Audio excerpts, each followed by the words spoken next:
Isaías 44 y vamos a estar estudiando los versículos 21 hasta el final del capítulo 46.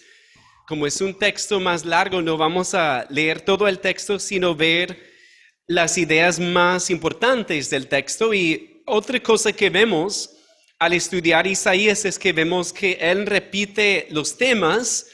Entonces, como pastores y predicadores estamos tratando de ver cuáles son las ideas nuevas de cada capítulo que son importantes para nuestra iglesia. Y el título de la predica hoy es El alfarero y el barro. ¿Cuántos de ustedes han hecho algo con barro, con arcilla, alguna manualidad, alguna cosa, alguna vasija, algo así? ¿Cuántos? ¿Algunos?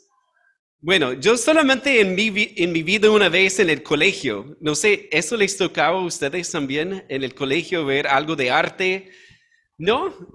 Bueno, eso fue chévere, hacer eso porque yo recuerdo eso con la arcilla, ¿verdad? Tocaba mojarla, formarla y ponerla en una rueda que gira muy rápidamente. Y yo recuerdo que el profesor de arte lo hacía muy bien. Decía, eso giraba y salía algo muy bonito. Entonces yo con mucha confianza me puse a hacer lo mismo y salió y yo iba y se fue así como la torre de Pisa, que se fue a un lado y terminó la vasija así. Y el profe dijo, no eso no aguanta, toca empezar de nuevo. Y recuerdo vagamente esto del regocijo de poder aplastar esa masa de arcilla para empezar otra vez e intentar hacerlo bien. Que finalmente mi mamá estaba feliz con esa vasija, pero creo que nadie más. Pero es chévere, ¿no? Como estar ahí formando y la imagen para la gente de la antigüedad y sería más clara todavía. Porque cuando hablamos de Dios, pues miren conmigo Isaías 45, el 9, que va a ser el versículo clave de esta mañana.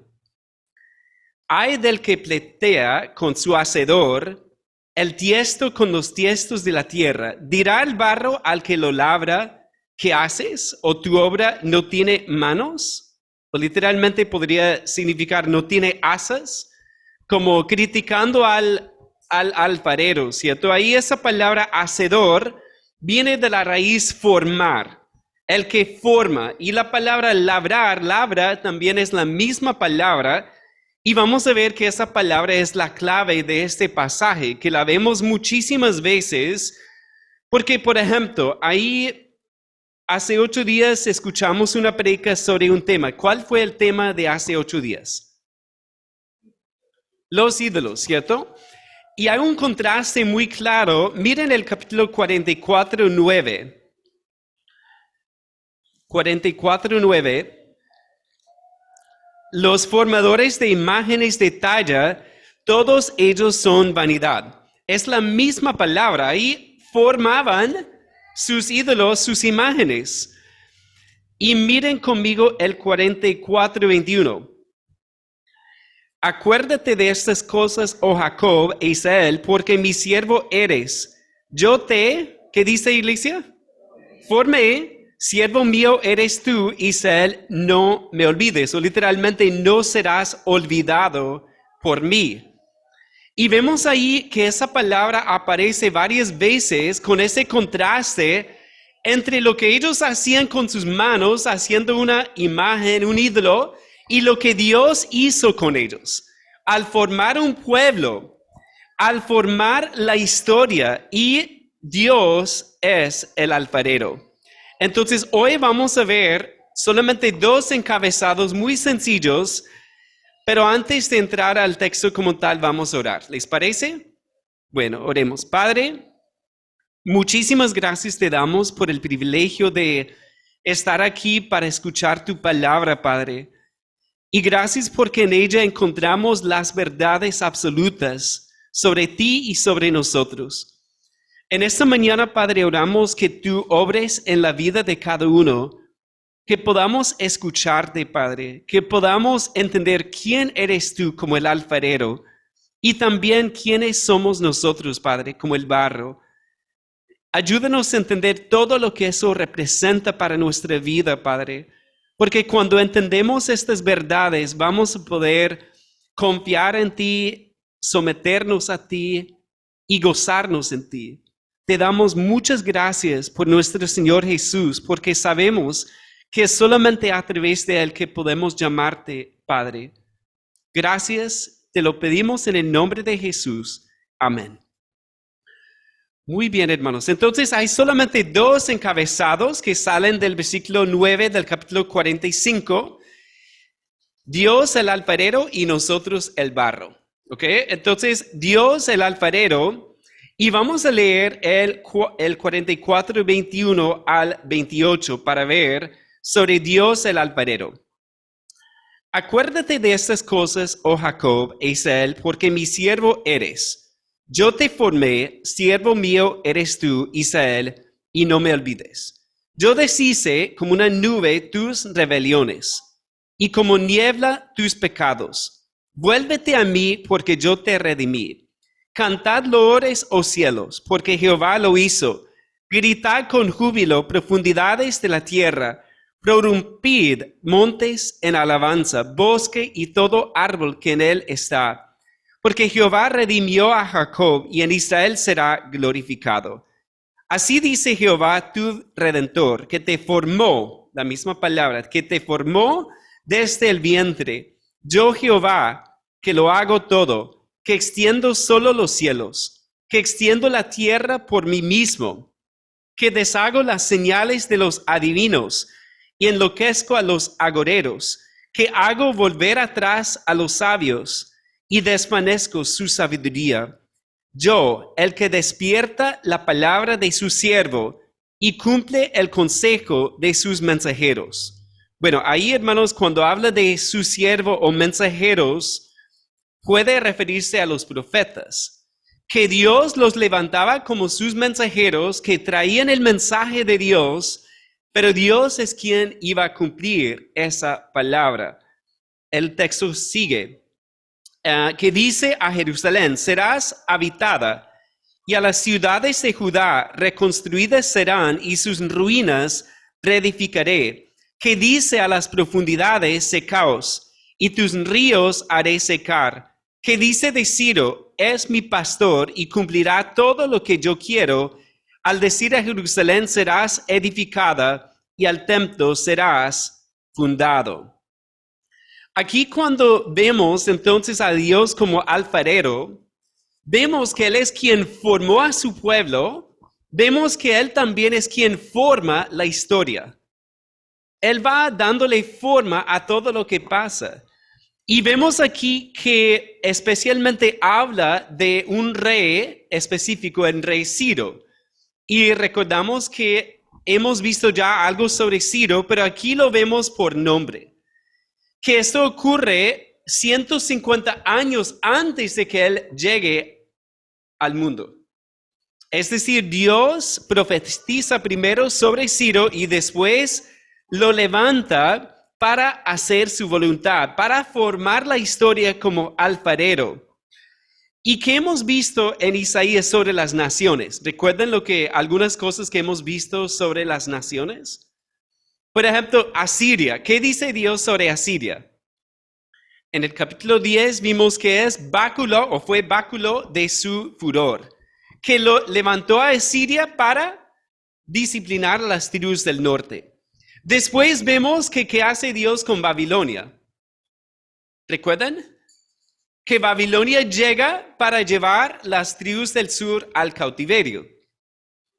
Y finalmente vemos aquí que Dios en su plan soberano iba a levantar a un rey persa que iba a hacer volver a su pueblo, a su tierra nuevamente, para reedificar Jerusalén y el templo. Así lo dice Dios, y vemos en todo eso que Él es el alfarero, que Él va obrando. ¿Será que fue solamente en aquel entonces o Él sigue haciéndolo? ¿Cuántos creen que lo sigue haciendo? Sí, pero tenemos que entender eso muy bien, porque es fácil decirlo aquí sentados como aquí en confort, ¿cierto? Pero cuando estamos pasando por una prueba, es más difícil decir y reconocer, Él es el alfarero y nosotros el barro. Vemos también, miren conmigo en el 45, vemos un poco más sobre los detalles de lo que Él iba a hacer. Así dice Jehová a su ungido, a Ciro, al cual tomé yo por su mano derecha para sujetar naciones delante de él y desatar lomos de reyes, para abrir delante de él puertas y las puertas no se cerrarán. Ahí la palabra ungido es la palabra Mesías. Obviamente no está hablando de Cristo Jesús, pero fue interesante estudiar eso un poco esta semana, que la Biblia habla de Mesías, el ungido, varias veces, que a veces los reyes eran los ungidos de Dios, a veces los sacerdotes también, pero aquí creo que es la única vez que vemos que es un rey no creyente quien es el ungido de Dios. ¿Y qué quiere decir? Significa que fue apartado para llevar a cabo un propósito de Dios, un propósito muy especial. Y vemos aquí entonces que Dios va a usar a un rey no creyente para llevar a cabo su voluntad como alfarero. El versículo 2 dice, yo iré delante de ti y endereceré los lugares torcidos, quebrantaré puertas de bronce y cerrojos de hierro haré pedazos. Y te daré los tesoros escondidos y los secretos muy guardados, para que sepas que yo soy Jehová, el Dios de Israel, que te pongo nombre. Por amor de mi siervo Jacob y de Israel mi escogido, te llamé por tu nombre, te puse sobrenombre, aunque no me conociste. Yo soy Jehová y ninguno más hay. No hay Dios fuera de mí. Yo te ceñiré, aunque tú no me conociste, para que se sepa desde el nacimiento del sol y hasta donde se pone que no hay más que yo Jehová y ninguno más que yo, que formo la luz y creo las tinieblas, que hago la paz y creo la adversidad. Yo Jehová soy el que hago todo esto. Y miramos esto y surgió la pregunta en mi mente, ¿será que Ciro llegó a ser creyente en el Señor? Porque vamos a ver en Esdras, ahorita no, pero en 2 minutos vamos a ver Esdras 1. Si quieren ir buscando ese pasaje también para ver cómo se cumple esto. Pero aquí parece que no fue creyente, o por lo menos no en ese momento, porque 2 veces dice, en el 4, por ejemplo, al final dice, aunque tú no me conociste. Pero miren conmigo Esdras, el primer capítulo. Esdras está después de Crónicas. Después de Crónicas, hay Esdras, el primer versículo. Y esto ocurrió en el año 538 a.C., es decir, más de 150 años después. Y miren lo que dice, Esdras 1. En el primer año de Ciro, rey de Persia, para que se cumpliese la palabra de Jehová por boca de Jeremías, despertó a Jehová el espíritu de Ciro, rey de Persia, el cual hizo pregonar de palabra y también por escrito por todo su reino, diciendo, así ha dicho Ciro, rey de Persia, Jehová, el Dios de los cielos, me ha dado todos los reinos de la tierra y me ha mandado que le edifique casa en Jerusalén, que está en Judá. Quien haya entre vosotros de su pueblo, sea Dios con él, y suba a Jerusalén que está en Judá, y edifique la casa de Jehová, Dios de Israel, él es el Dios, la cual está en Jerusalén. Ahora, para un rey de ese entonces, ¿qué tan común era esto? ¿Qué querían normalmente hacer los reyes con Israel? Exterminar totalmente la nación, ¿cierto? Todos, hasta el sol de hoy, muchas naciones lo han querido.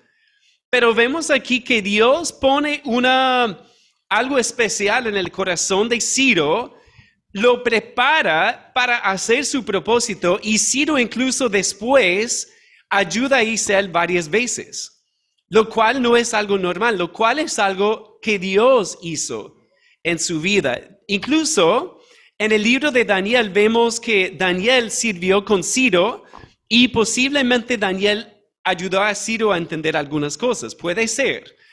Pero el caso es que Dios levanta a este hombre, profetiza sobre él, lo levanta en su momento para hacer su voluntad.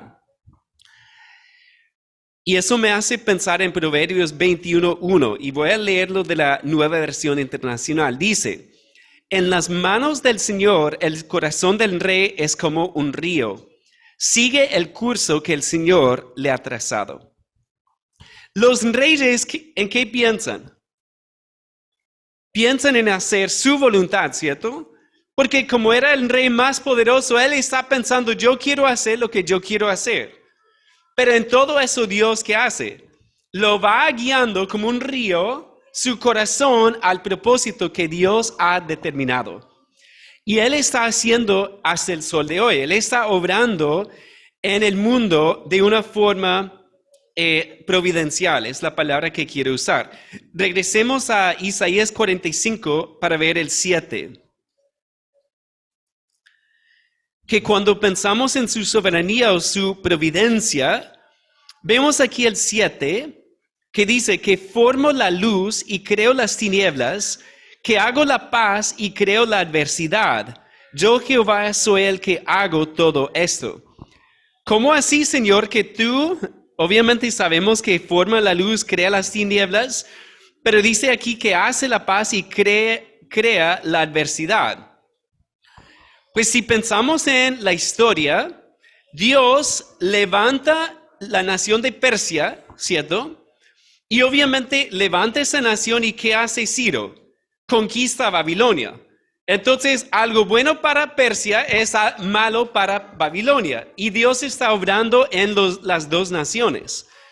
Está bendiciendo una nación en una forma, está poniendo en adversidad otra nación. Y así pasa en la historia humana, que siempre en su soberanía y providencia, Él obra de una forma que a veces no entendemos. ¿Por qué levanta un rey y pone abajo a otro? Él es Dios. Él es el alfarero. Y cuando miramos la historia de hoy día, a veces nos preguntamos lo mismo. ¿Por qué, Señor? ¿Por qué pasa esto en una nación y aquello en otra? Y no entendemos. Pero lo que sí tenemos que entender es que Él es el alfarero. Él está obrando según sus propósitos. Y nos hace pensar en la providencia, que esa palabra no es tan común, ¿verdad? Pero debe ser una palabra más común para los cristianos. La providencia de Dios es la forma en que Él dirige las cosas. Su soberanía es su autoridad sobre todo, y su providencia es como eso se aterriza en nuestra vida, ¿cierto? Y voy a leer un artículo de la Confesión de Westminster, el artículo 5.1. Si quieren buscarlo después, vale la pena. Pero define la providencia de Dios de esta manera. Dios, el gran creador de todas las cosas, sostiene, dirige, dispone y gobierna a todas las criaturas, las acciones y las cosas, desde la más grande hasta la más pequeña, por medio de su más sabia y santa providencia, según su infalible presciencia y el libre e inmutable consejo de su propia voluntad, para alabanza de la gloria de su sabiduría, poder, justicia, bondad y misericordia. Ahora, tenemos que recordar que eso no descarta los medios, porque Él obra su propósito a través de los medios. Entonces, a veces hay cristianos que escuchan eso y dicen, no, tranquilo, entonces no voy a hacer nada porque Dios es soberano. Pues no es la idea. Porque Dios usa los medios, las causas secundarias, es como se les dice eso. Pero bueno, en eso vemos que Dios obra según sus propósitos y lleva a cabo su voluntad y usa un rey, el rey Ciro, para llevar a cabo según su providencia, su voluntad. ¿Cómo les parece? Maravilloso, ¿cierto? Porque cuando entendemos eso, vemos mejor lo que está haciendo Dios. Miren Isaías 45, el versículo 4. porque aquí hay otro subtema que surge. ¿Por qué Dios hace esto? Miren el versículo 4 y lo vamos a leer en voz alta todos juntos para pensar en esto. Leamos juntos. Por amor de mi siervo Jacob y de Israel mi escogido, te llamé por tu nombre, te puse sobrenombre, aunque no me conociste. Entonces, ¿cuál es el propósito de lo que hace Dios con Ciro? ¿En quién está pensando él? En su pueblo Israel, ¿cierto? Porque ahí dice, por amor de mi siervo Jacob y de Israel, mi escogido, te llamé. Él obra providencialmente con un rey, pero lo hace con un propósito. Y algo que podemos entender, fue así para Israel y es igual para nosotros si conocemos a Cristo. ¿Cuántos de ustedes se saben Romanos 8:28? ¿Cuántos? ¿Algunos? O por lo menos lo han leído. Es una cosa leerlo y es otra cosa vivirlo, ¿cierto? Porque ¿qué dice? Y sabemos que a los que aman a Dios, todas las cosas les ayudan a bien, esto es, a los que conforme a su propósito son llamados. Eso está en la Biblia todavía, ¿cierto? El problema es que a veces se nos olvida que Él está obrando según sus propósitos con el deseo de glorificar su nombre y bendecirnos a nosotros también. Porque ahí dice que todas las cosas nos ayudan a bien. No dice que todas las cosas son buenas, porque este mundo es un mundo caído, lleno de pecado, lleno de dificultades. Pero lo que Dios hace es, a través de esas cosas, Él va moldeando, formando la historia humana para su gloria y nuestro bien eterno. Cuando pensamos en esto, hermanos, ya les pregunté, ¿cierto? Que sobre la predica de hace 8 días, sobre los ídolos, ¿cierto? ¿Saben que Dios en su providencia obra para quitarnos los ídolos? Yo en algún momento les he confesado que yo me jactaba o me sentía un poco orgulloso en mi corazón por mi salud. Y yo decía, no, yo soy saludable, claro, porque como bien, trato de hacer deporte, trato de dormir, 8 horas no, pero trato de dormir bien. A veces los vecinos no ayudan, pero bueno, en eso trato de hacerlo. Y uno puede llegar a sentir algo de orgullo. ¿Y qué hace Dios? Si empezamos a pensar así, toma, Jonathan. Y eso, por ejemplo, es una neumonía que me dio hace unos años. Y yo llegué literalmente a estar en mi cama tosiendo, no podía respirar casi. Y yo decía, Señor, si en algún momento me das salud otra vez, nunca jamás voy a sentir orgullo. Solamente te voy a decir gracias, Señor. Porque eso yo llegué a pensar que nunca iba a respirar bien otra vez. Que todo el tiempo... Y así por 3 meses. Y no se me quitaba. Entonces eso fue una lección en la providencia de Dios para ayudarme a ver que yo no puedo tener ese orgullo. Igual, si el celular es un ídolo, ¿qué hace Dios? Yo recuerdo y les he confesado esto también, que estaba mirando algo y en eso, gracias hermano, en esto estaba haciendo algo, regreso aquí estamos, ¿verdad?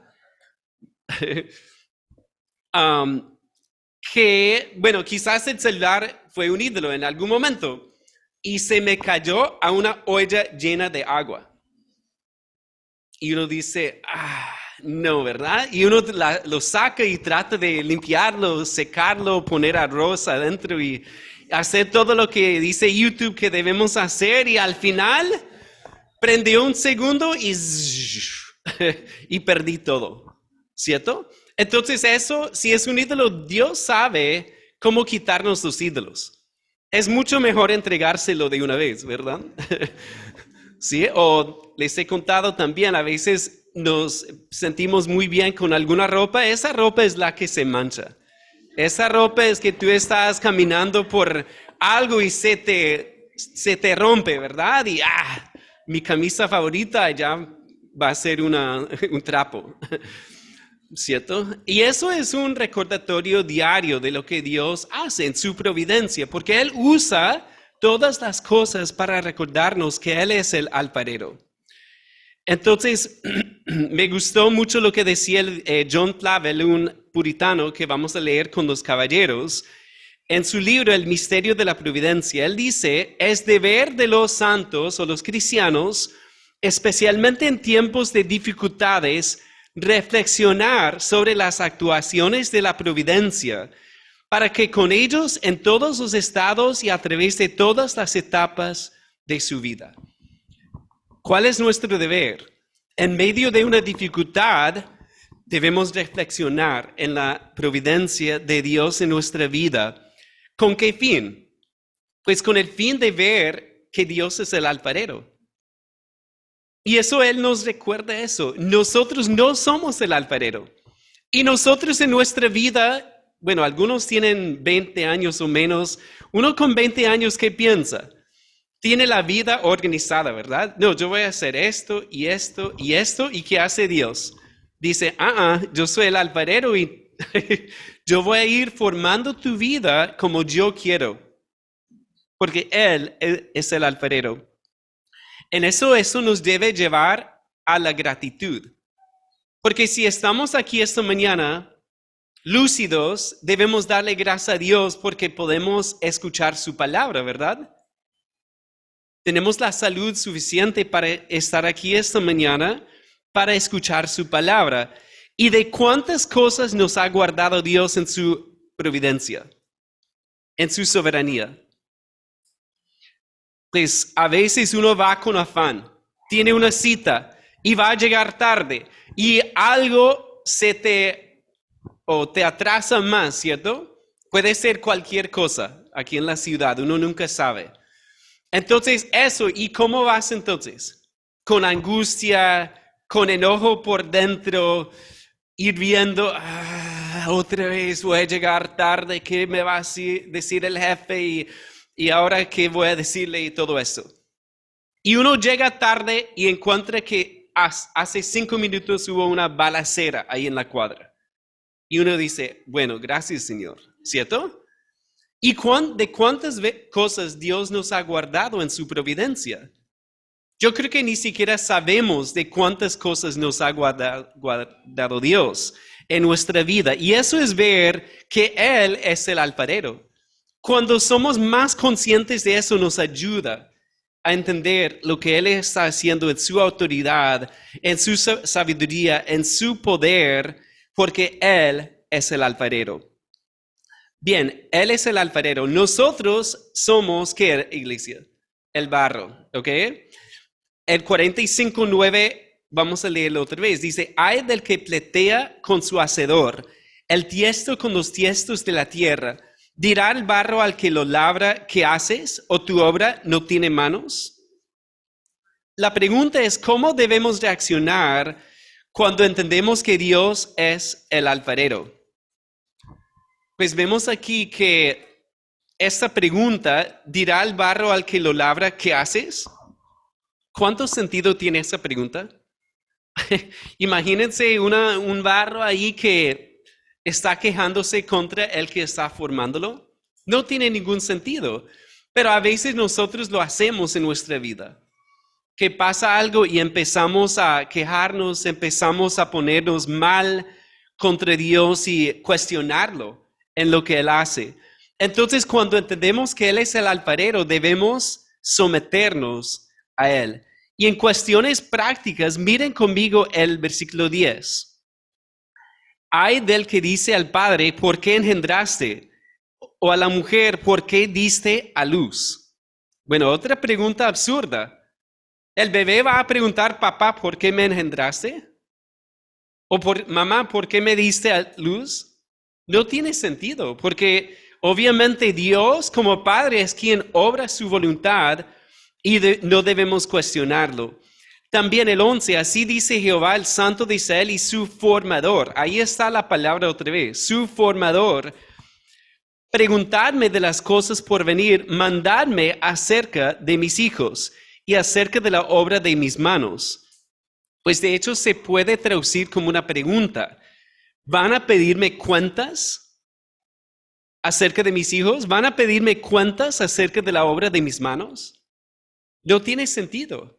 Si entendemos que Dios es el alfarero y nosotros el barro, debemos someternos a Él sin cuestionarlo. Miren conmigo el versículo 22 del 45. Si Dios es el alfarero y nosotros el barro, miren ese versículo 22. Mirad a mí y sed salvos, todos los términos de la tierra, porque yo soy Dios y no hay más. Por mí mismo hice juramento, de mi boca salió palabra en justicia y no será revocada, que a mí se doblará toda rodilla y jurará toda lengua. Si Dios es el alfarero, nosotros el barro, ¿qué debemos hacer según el versículo 22 y 23? Debemos ser salvos, ¿cierto? Entender que Él es el único Salvador y doblar nuestra rodilla ante Cristo Jesús para recibirlo como Señor y Salvador. Ese versículo 23 está citado 2 veces en el Nuevo Testamento y especialmente en Filipenses 2. ¿Recuerdan ese pasaje?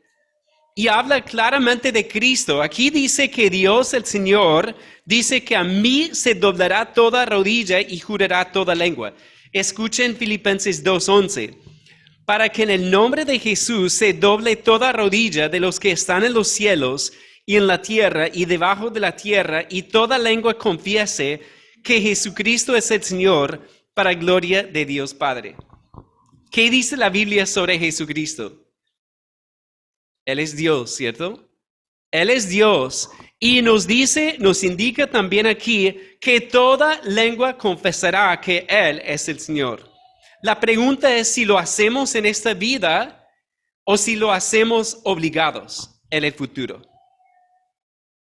Y eso es tremendo pensar en eso. Porque si una persona no dobla la rodilla ante Cristo en esta vida, no recibe su salvación, le va a tocar hacerlo obligado en el juicio. Reconocerá que Él es el Señor. Y incluso, y me da tristeza, cuando hay personas que han hablado en contra de Dios toda su vida, hasta algunos autores que han escrito libros en contra de Dios, ateos a veces, que hablan en contra de Dios, pero en ese día tendrán que doblar la rodilla y reconocer a Jesús como Señor y Salvador. Y no podrán decir nada contra Él. Eso es lo que dice Apocalipsis, que dice que todo el mundo estará delante de Él sin excusa.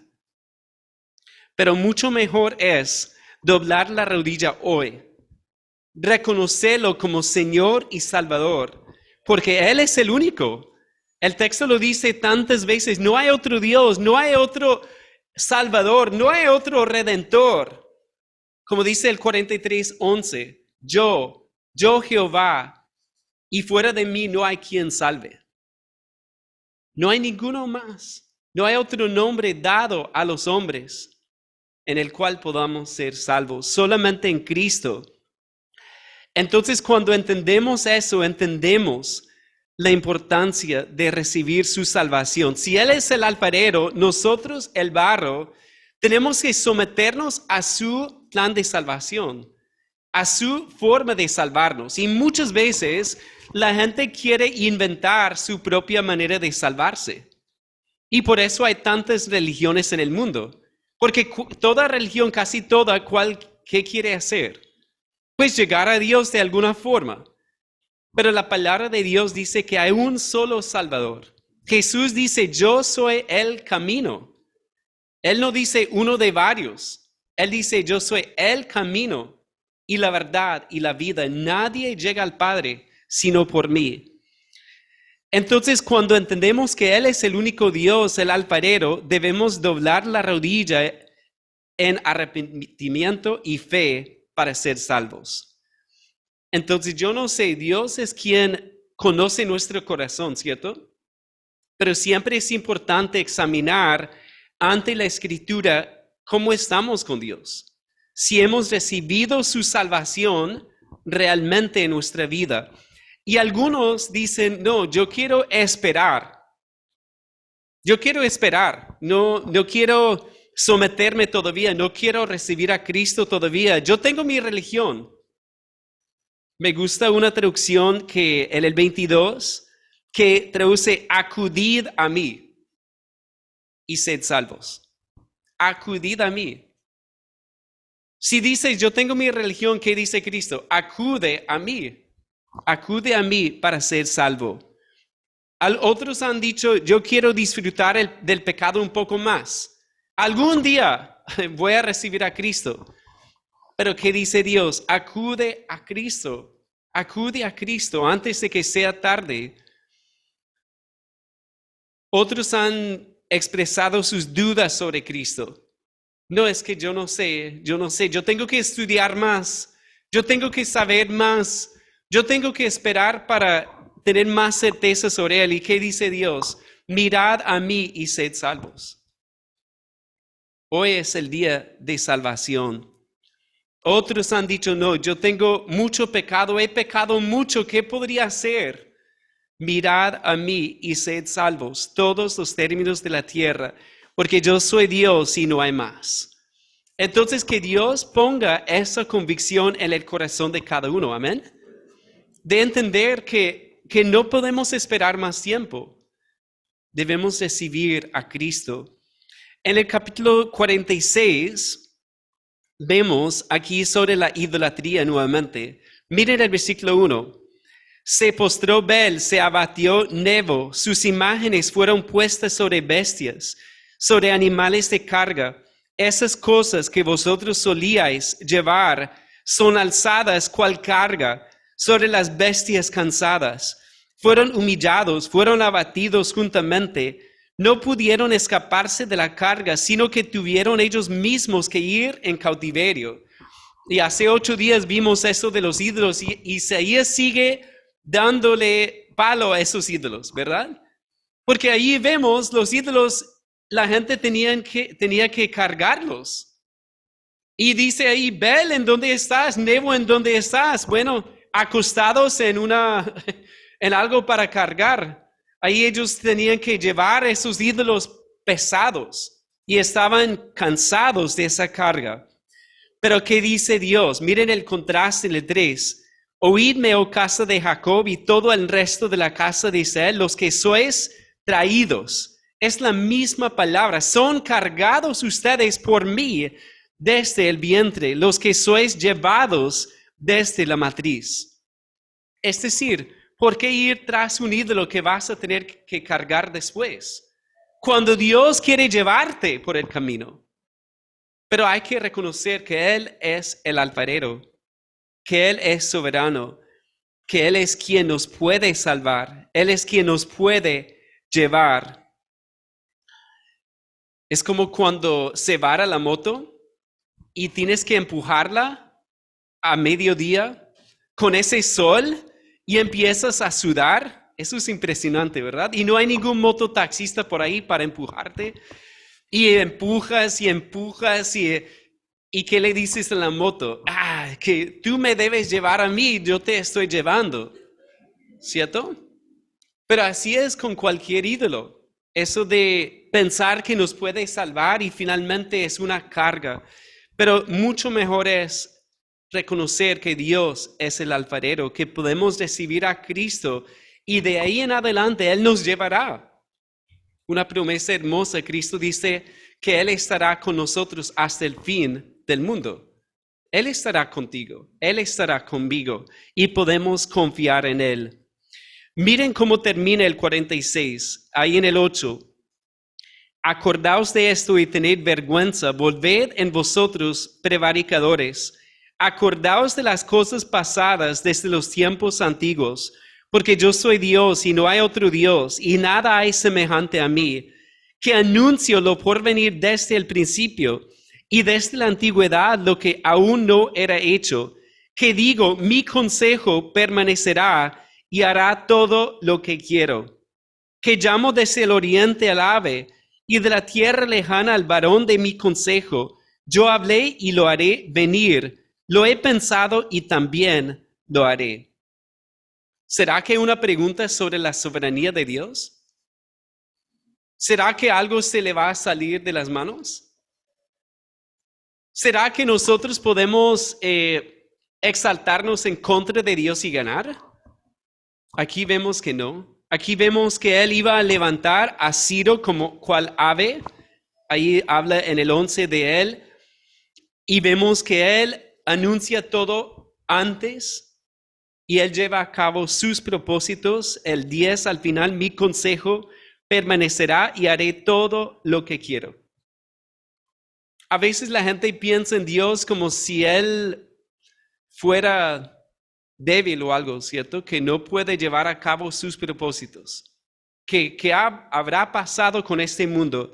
Y Dios nos recuerda que Él es soberano, Él es el alfarero, nosotros somos el barro. Y ahí, ¿cómo debemos reaccionar entonces? Miren el 12.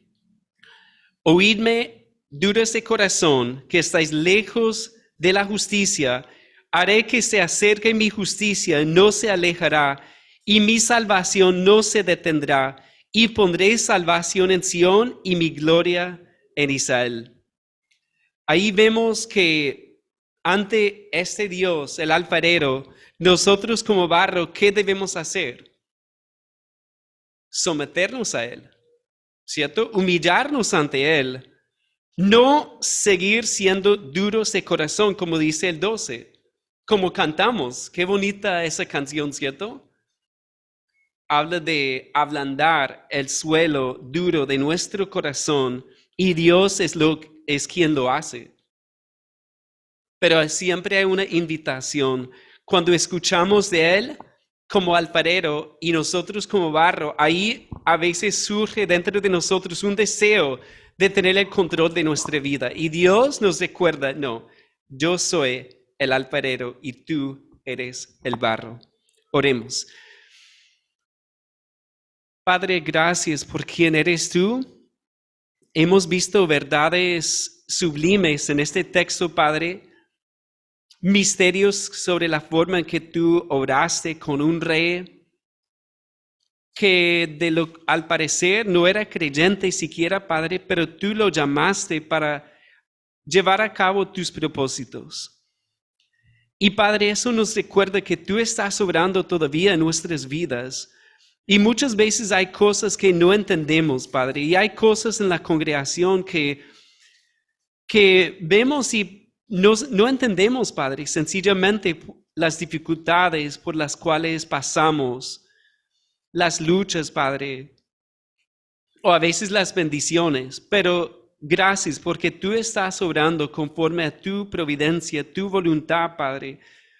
Y oramos que en esta mañana podamos nosotros someternos a ti como el barro al alfarero, Padre, para recordar que tú estás formándonos a la imagen de Cristo Jesús. Tú estás formándonos, Padre. Y debemos ser humildes ante ti, Padre. Si hay alguien aquí, Padre, que no conoce a Cristo como Señor y Salvador, oramos que pueda entender hoy, Padre, que tú le abres el corazón para recibir este regalo de la salvación en Cristo. Que él o ella, que pueda, Padre, entender tu gracia también, la venida de Cristo, la muerte de Cristo por nosotros, su resurrección, Padre.